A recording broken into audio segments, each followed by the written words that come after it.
Bonjour tout le monde et bienvenue dans Anime Show, l'émission qui parle des nouveautés animées. Et aujourd'hui, on va parler d'une des séries que j'attends le plus depuis quasiment un an, depuis l'annonce qu'on a eue à la Japan Expo 2017 où on nous disait Lupin 3, partie 5 en France. Voilà.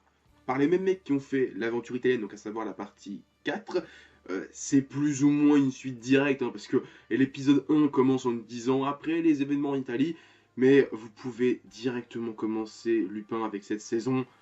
J'en parlerai plus tard pourquoi.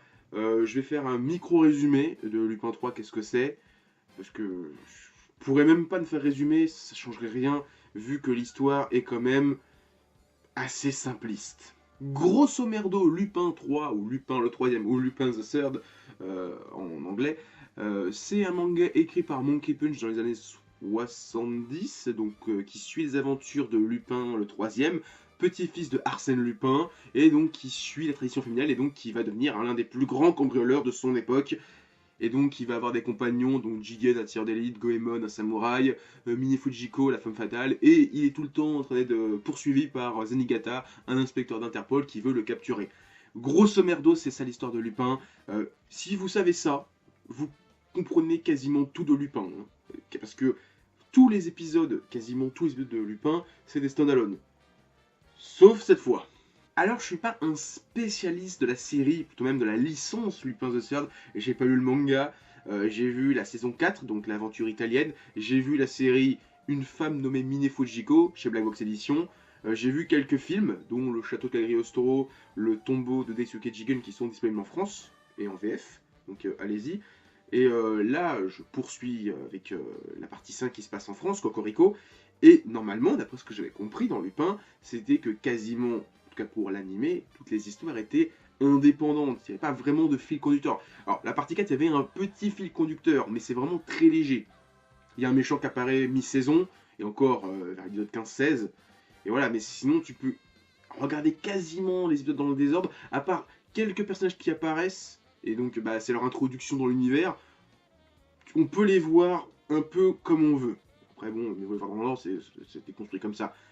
Dans cette cinquième partie, alors en tout cas les 5 épisodes que j'ai vus, qui forment une sorte d'histoire complète, c'est pas du tout ça. Là, les 5 premiers épisodes, c'est une seule et même histoire, et donc faut les voir dans l'ordre, hein, mais waouh, c'était waouh. Ah, dans cette histoire en 5 épisodes, alors je vais pas tout raconter, mais donc Lupin hack, on va dire, vole un site web, un dark site web qui faisait des transactions sur internet un peu illégales, et donc qui récupère des millions d'euros virtuels, hein, enfin des millions d'argent virtuel, hein, de la bitcoin, on va dire. Et donc en fait, il se fait plus ou moins attaquer maintenant par les propriétaires de ce site, qui sont des hackers de génie, enfin des grands hackers, et donc ils construisent un site pour niquer Lupin. Donc d'abord ils disent dès que vous voyez Lupin, prenez-le en photo, c'est un jeu, vous gagnez des points, vous gagnerez peut-être de l'argent. Donc dès que Lupin est dans la rue, tout le monde le chasse. Avant, ses seuls amis, c'était la police. Là, maintenant, toute la population est des flics. Même s'ils vont pas l'arrêter, ils vont le prendre en photo. Donc, il est constamment surveillé. Et plus la série va avancer, enfin, plus les 5 épisodes vont avancer, l'histoire va avancer sur ces 5 épisodes-là, c'est une seule intrigue sur 5 épisodes, plus ça va monter crescendo. Honnêtement, alors, je vais pas dire c'est la première fois que... Non, mais pour ce que je connais de Lupin, c'est peut-être l'une des premières fois où on le voit autant en danger. Honnêtement, à chaque épisode, tu te dis, mais merde, comment il va s'en sortir? Alors que souvent, dans enfin, la série, la partie 4, hein, qui est l'aventure italienne, c'était oh, on va voler ça. Ils y vont, il y a 2-3 péripéties, mais à la fin de l'épisode, ils avaient volé leur objet et ils se barraient, c'était fin de l'aventure. Là, à la fin de chaque épisode, ça se finissait sur un cliffhanger, tu te dis, oh putain, comment il va s'en sortir? Et alors, surtout l'épisode 4, même l'épisode 3, enfin, même chaque épisode, à la fin de l'épisode 1, quand ça se finit avec maintenant la population entière est un flic qui te poursuit et Lupin dit, mais il va faire comment? L'épisode 2, c'est encore pire. L'épisode 3, et chaque épisode, ça monte crescendo. Bon, à l'épisode 5, il n'y a pas ça parce que c'est la fin de l'histoire. Mais honnêtement, cette partie 5 de Lupin the Third, elle commence, mais sur les chapeaux de roue. Waouh! Waouh! J'ai envie de dire waouh! Et je trouve ça aussi super intéressant de confronter Lupin au monde actuel, le monde des nouvelles technologies. À l'époque où il a été créé par Monkey Punch, eh bien, tout ça n'existait pas. Internet, les réseaux sociaux, ça n'existait pas. Donc, il n'y avait pas ces histoires-là, c'était juste un voleur, et puis c'est tout. Dans la partie 4, il y avait un peu de nouvelles technologies, mais c'était vraiment pas le propos. C'était juste, oh tiens, il y a des caméras, oh tiens, on a des téléphones portables.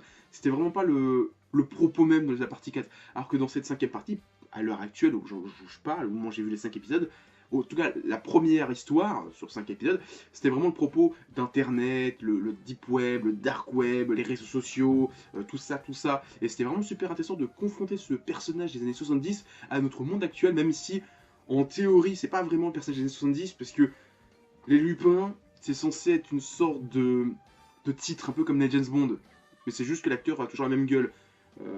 Faut pas se dire que le Lupin de la série des années 70, techniquement, est le même que celui d'aujourd'hui. C'est vraiment un nouveau personnage, même si l'épisode 1 sous-entend que c'est censé être la même personne.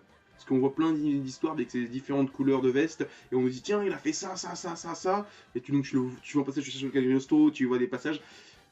Pour moi, c'est la suite directe de la partie 4, parce qu'il y a la veste, mais voilà, commencez avec la partie 4, ne vous dites pas, ah, j'ai pas vu tout ça, vous en foutez, commencez avec la partie 4, au pire, commencez avec cette partie-là, elle est super bien, honnêtement, c'est ouf, honnêtement, je vous l'ai dit, c'est oufissime cette partie. Alors, je l'ai dit en début de vidéo, cette série se passe en France, mais ça, faut le savoir, parce qu'honnêtement, à part peut-être un petit passage au début de l'épisode 1 et enfin l'épisode 5, qui se passe dans une cambrousse française, le reste des 5 premiers épisodes ne se passe pas du tout en France. Il y a limite l'opening, qui est vraiment cool, hein. C'est toujours la musique typique de Lupin, version accordéon. Donc avec, voilà, ça fait très français, bon avec un décor un petit peu français, il y a des Marlboro, des trucs comme ça, voilà, ça fait français. Landing par contre fait complètement français, hein, tout se passe dans les décors français, tu vois la Tour Eiffel, tu vois l'Arc de Triomphe, tu vois Montmartre, enfin des trucs comme ça, voilà, c'est tout con, mais ça fait plaisir avec, voilà, il y a vraiment cette ambiance française. Alors j'espère que la suite de la série va avoir plus cette ambiance française, là où la partie 4, l'aventure italienne, déjà avait le titre italien, je vais dire français, et il y avait vraiment pas mal de décors italiens, ça se passait dans Rome, dans Venise et compagnie, là, pour l'instant on s'en rend pas trop compte, mais j'ai hâte de voir la suite, hein, c'est que le début. En tout cas, même pour l'aspect un petit peu voilà, patriote, hein, voilà, genre, ça y est, ça se passe en France, faut regarder. Ça, je vais aussi en parler, que ça se passe en France. Il y a un truc à dire, ça va faire mal. Alors, si je dis pas de conneries, quand l'aventure italienne qui se passe en Italie est sortie en 2014-2015, les Italiens ont eu les épisodes en avant-première, doublés en italien. Nous, en France, on a une partie qui se passe en France. Ça sort même pas en avant-première chez nous. Et ça sort même pas sur une chaîne télé. Et il n'y a même pas de grande chaîne de simulcast, donc je parle de Crunchyroll, Wakanim ou ADN, qui le diffuse, qui le propose. Peut-être Netflix, mais je suis pas abonné à Netflix. Donc là, pour l'instant, non, je ne peux pas savoir. On a dit que oui, mais je ne suis pas au courant. Je l'ai pas vu. Alors ok, les Italiens ont une culture de l'animation différente de la nôtre. Eux, ils ont eu plein de séries. Mais quand même, il y a eu des mecs qui sont venus il y a 1 an pour nous dire que ça se passerait en France. Il n'y a aucune chaîne de télévision, alors, surtout France 4 quand même, vous auriez pu. Alors, peut-être parce que peut-être le début de la série fait un petit peu sombre, mais vous avez fait Shingeki no Kyojin quand même, la France 4. Vous auriez pu nous sortir ça. Je vous avais confiance en vous quand même. Là, je suis un peu déçu qu'il n'y ait aucune chaîne de télé qui ait sorti ça. Là, je suis très très déçu. Et on va faire cette vidéo sur une petite annonce. Alors, normalement, début juin, All the Anime va sortir un coffret collector Lupin the Third. Alors, il y aura un coffret Blu-ray, DVD et un coffret Blu-ray collector avec plein de trucs dedans.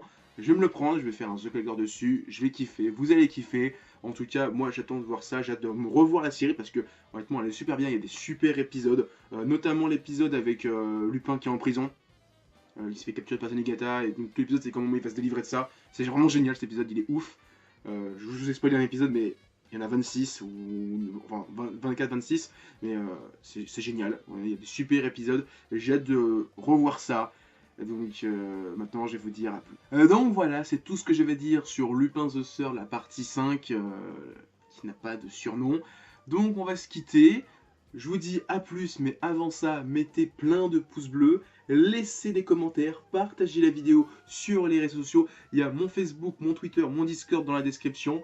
Et moi je vous dis à plus, continuez à lire des mangas et à regarder des animas. Allez, ciao tout le monde.